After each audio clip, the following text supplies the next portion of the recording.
电视机出现指示灯闪烁，不开机屏幕不亮，这到底是哪里出了问题呢？只需要花1块钱就能搞定，点赞，往后看，养成好习惯。只要有动手能力强的人，也能轻松拿捏，没有必要找专业人员上门。上门的话，师傅最起码要你好几百。这是台42寸康佳电视机，型号是 LED 42R5100，这样的机型都有一个通病。接下来我们拆机进行检查。当电视机通电后，开关电源启动，电源板供电5伏给主板，主板工作正常输出高电平给电源板，电源板工作输出24伏、12伏。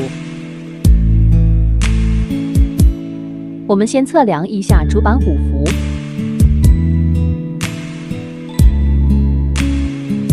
表上显示输出不稳定，跳变电压。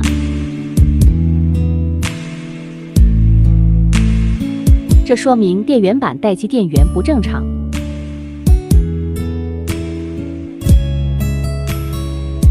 思路清晰，找到问题点就简单了。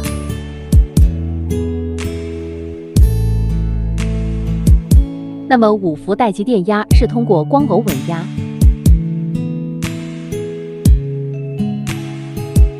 那么光电耦合器性能不好，就会导致输出不稳定。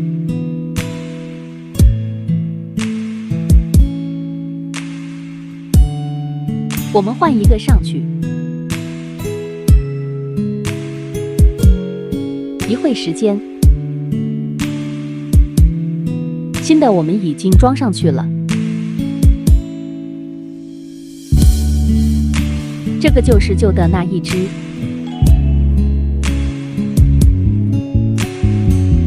再次开机测量一下5伏待机电压。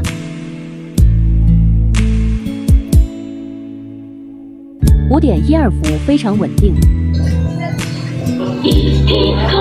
电视机背光已经亮了，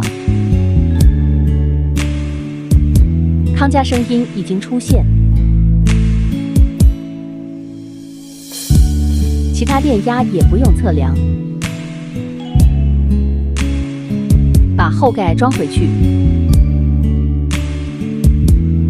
图像非常清晰。你学会了吗？